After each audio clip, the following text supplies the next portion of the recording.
Magandang oras mga kababayan, mga ka-Golden Boy. Lumabas na naman ang pagiging malikhain ng mga Pilipino, pagiging inventor at pagiging genius dahil nga dito sa pambubuli sa WPS ng Chinese Coast Guard sa ating mga barko na nagdala ng supply sa mga mangingisda at sa ating barko na Sierra Madre.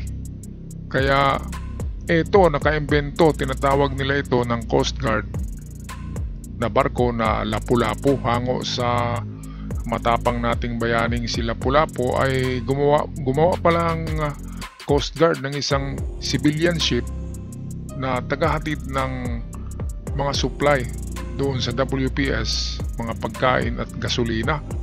Kaya ito, panoorin natin ang itsura ng barkong ito, kakaiba oh. Ito ang video hatid sa atin ng ating ka-vlogger John Rips. Atin na panoorin. Kung dati ay gumagamit ang Philippine Navy at Philippine Coast Guard ng dalawang maliliit na barkong kahoy, ngayon ay iisa na lamang ang kanilang ginagamit at ito ang isang shattered civilian vessels na Lapu-Lapu na may kakayahang labanan umano ang pangwa-water cannon ng China Coast Guard kung saan makikita na may mga harang na ang mga bintana nito upang hindi mapasok ng tubig at bukod pa dyan ay mas maliksi na umano ito. Samantala, sa patuloy na aktibidad ng Pilipinas at Amerika ay dumating sa Philippine Coast Guard District Puerto Princesa sa Palawan kahapon ang isang US Coast Guard cutter na USCGC Straton. Ito na, dumating na at mukhang talagang tumatayo na Big Brother ang Amerika sa Pilipinas, no mga kababayan. Dahil hindi lang Coast Guard pinapadala diyan merong naka-standby diyan na dalawang battleship.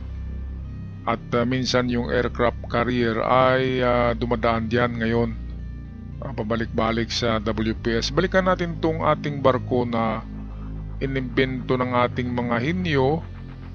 Ano bang itsura nito? Ito, saradong sarado.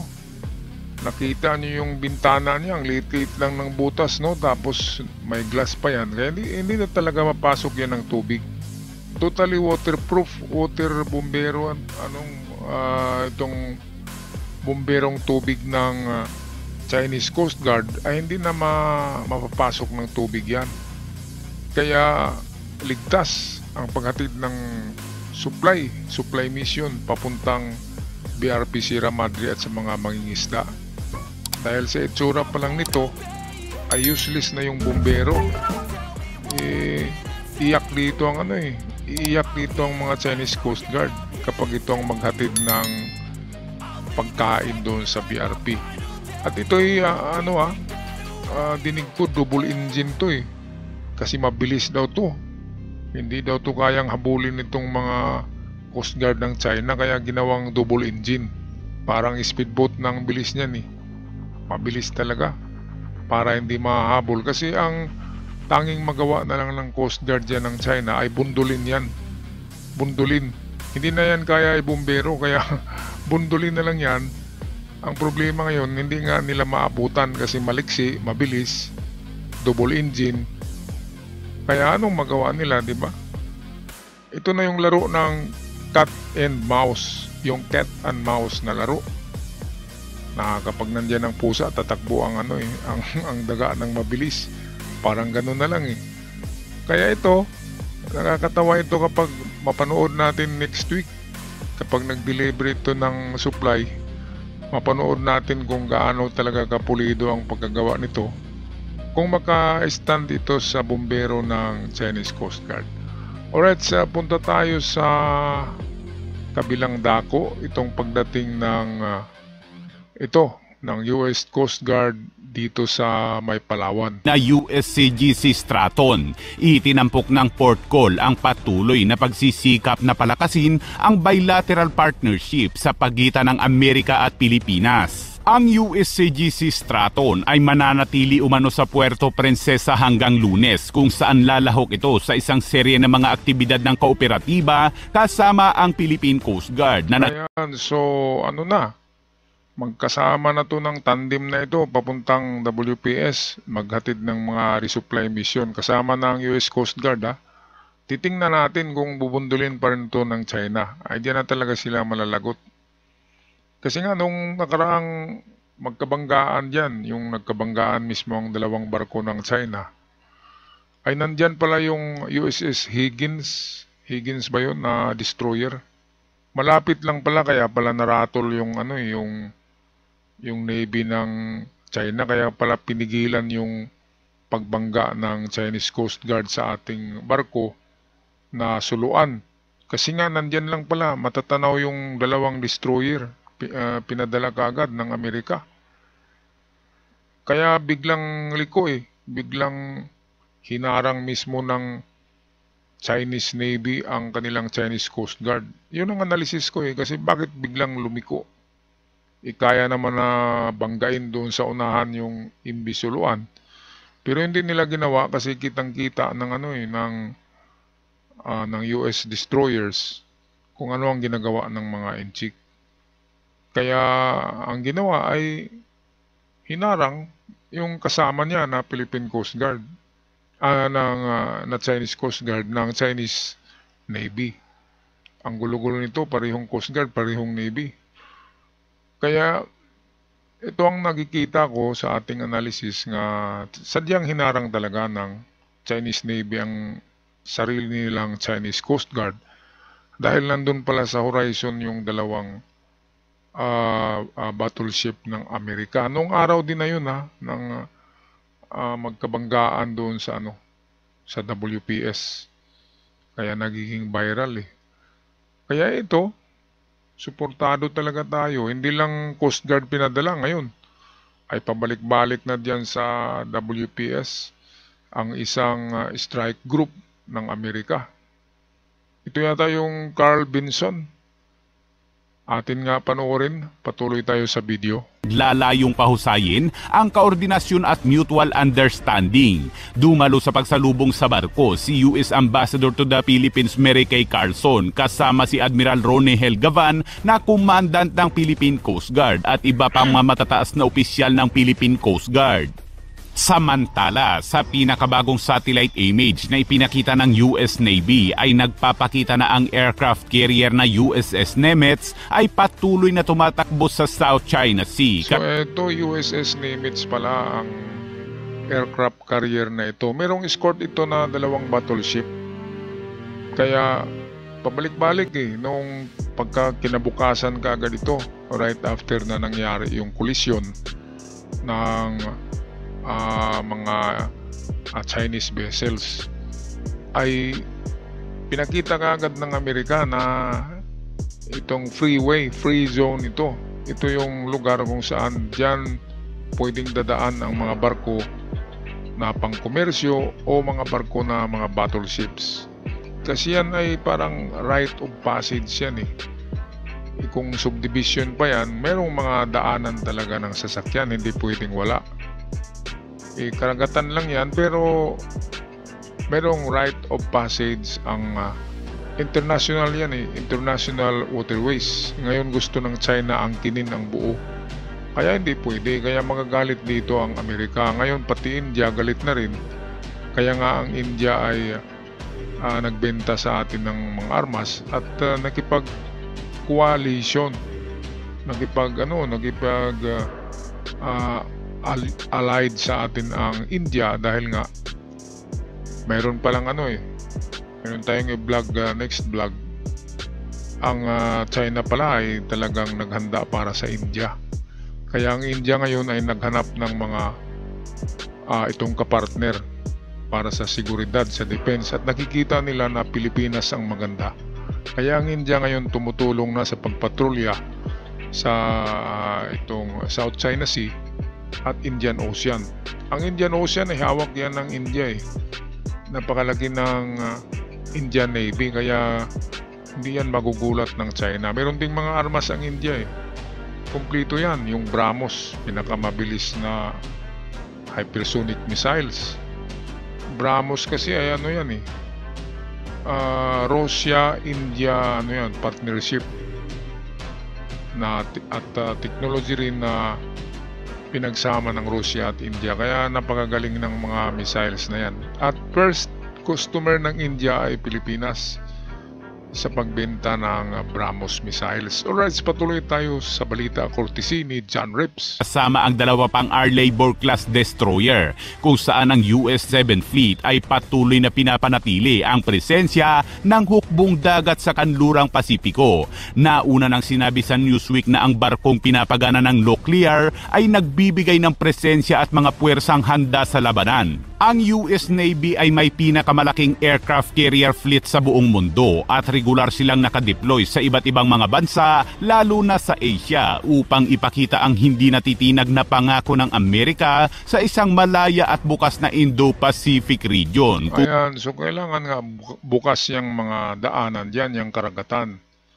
Ang tinutukoy lang naman sa UNCLOS, yung United Nations Law of the Sea, ay meron ka lang 200 miles economic zone na pwedeng angkinin galing sa baybayin ng isang bansa, ay meron lamang 200 miles na economic zone na yun yung katubigan, karagatan na pwedeng angkinin ng isang bansa. Pero ang China ay lumagpas na hindi na 200, nasa 1,000 na yata miles galing sa kanilang baybayin. Kaya sumobra na sila Ang Vietnam ngayon ay naiipit, inaangkin talaga ang buong karagatan ng Vietnam. Kaya ang Vietnam galit na rin sa China. At baka papayag ang India na maglagay ang Amerika ng US bases. Baka ang Vietnam ay papayag na maglagay ang Amerika ng US bases katulad sa Pilipinas. At yung mga missile doon kung maglagay sa Vietnam ay nakatutok na rin sa China. Kaya wala nang magawa ang China, talo na siya. Noong unang vlog natin, 7 countries nakipag-alyado sa Pilipinas kontra China. Ngayon hindi lang pala 7, meron ng 19. 19 countries, allied countries kontra China para sa Pilipinas. Yung parang naawa na sila sa Pilipinas at ayaw nila din na gawing Chinese territory ang tinatawag na South China Sea. Kasi yan naman ay free zone yan na nadadaanan ng lahat ng barko. International shipping lanes ang tawag diyan. Kaya maling-mali talaga ang China sa ginagawa niya na ito. At kung magkaroon man ng giyera, palagay ko 3 araw lang tapos na 3 araw lang yan. Kasi ang Amerika ay hindi yan magpatumpik-tumpik. Parang yung ginawa sa Iran, di ba? 3 hulog lang ng Bombay, tapos na Yun ang mangyayari sa China. 19 ka pati nga Canada ay anti-China na Nandyan pa yung India na napakalakas ng army niyan. Nandyan pa yung Japan na nako, modernong army ang Japan, modernong armas. Palagay ko 3 araw lang tapos na Kaya kung magkagera, hindi na ako tatakbo sa bundok. Mga kababayan, manonood na lang ako sa news. Kasi alam ko matatapos yan, sandali lang Surrender ka agad yung China kasi ang mga tao diyan sa China ay mahilig yan sa revolusyon. Kaya kung makikita nila na magagapi ang China, yung mga mamamayan mismo sa China ang huhusga dyan kay Xi Jinping at sa iba pang communist opisyal. Sigurado ako bibitayin yan ng mga tao diyan sa China kapag nakita nila na magagapi ang China dahil sa maling desisyon. Magagapi sa giyera sa World War III dahil sa maling desisyon ni Xi Jinping na ganyan. Wala naman sanang mangyari sa kanila na masama kung at bay lang, at bay. Ibig sabihin, status quo lang, doon lang sila kung saan nandun sila, hindi sila mangagaw.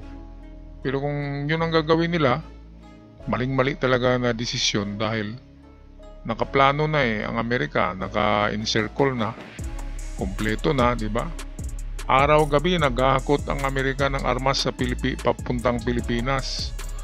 Ang Pilipinas ngayon ang pinakamaraming armas sa Indo-Pacific.